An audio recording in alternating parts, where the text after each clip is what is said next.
Number 5. What is Ramadan?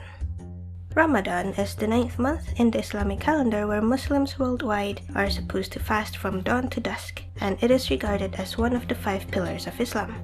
The Ramadan month can either be 29 or 30 days depending on the sightings of the crescent moon, which is checked during the dusk of the 29th to determine whether it's going to be a 29-day Ramadan or a 30-day Ramadan. Because of this, different countries may end their month either earlier or later than the rest of the world.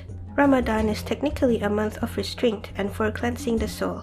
Fasting is obligatory for all adult Muslims except those suffering from an illness, traveling, elderly, pregnant, breastfeeding, and women on their period. Fasting consists of refraining from eating, drinking, smoking, and engaging in sexual relations during the time period of dawn to dusk. There's also the extra enforcement for refraining from doing anything sinful, such as gossiping, anger, envy, slandering, lying, lust, and any sorts of violence, which could actually negate every good deed they have done. Other than refraining oneself from sins, it is also a month to increase their good deeds and seek forgiveness from not just Allah, but from everyone as well. This is because the month of Ramadan is said to be the month where any good deeds would be more rewarded compared to any other months of the year. Number 4. What do people practice during Ramadan? We know that Muslims fast during Ramadan, which is obligatory. Zakat, which is another pillar of Islam, is also obligatory during Ramadan. Zakat is a form of almsgiving, or technically a type of religious tax where the money collected is then given to those in need such as poor people, orphans, and a few more.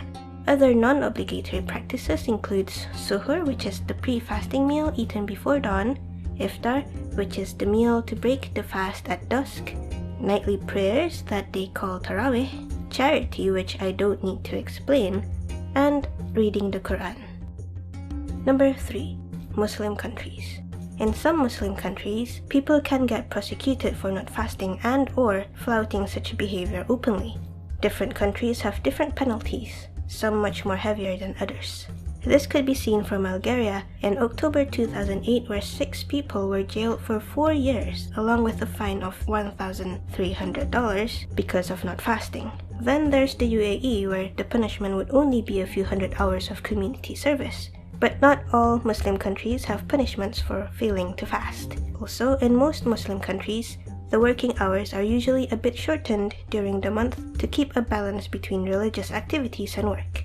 Now, just like Christmas and Halloween, Ramadan and Eid al-Fitr are now commercialized, and this is the time where most things are either on sale or prices would suddenly increase. Number 2. Fasting times. As stated earlier, fasting is done from dawn to dusk. This means some countries have shorter fasting times, while others longer. But it is said that for countries in the most northern regions of the hemisphere, where the days become excessively long, the Islamic scholars says that they may follow the fasting hours of the nearest city with a reasonable amount of daytime, or they may follow the time in Mecca. Number 1. Eid al-Fitr. Eid al-Fitr means the festival of breaking the fast, which is a religious holiday celebrated by Muslims worldwide. It marks the end of Ramadan, and as it is a festival, no one is permitted to fast on the day no matter how pious they are. It is also the start of the 10th month in the Islamic calendar called Shawwal.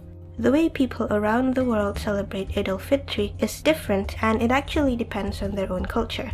Some countries only celebrate it on the day after the last day of Ramadan, some celebrate it for a few days, while some countries consider the festivities to continue the whole month of Shawwal.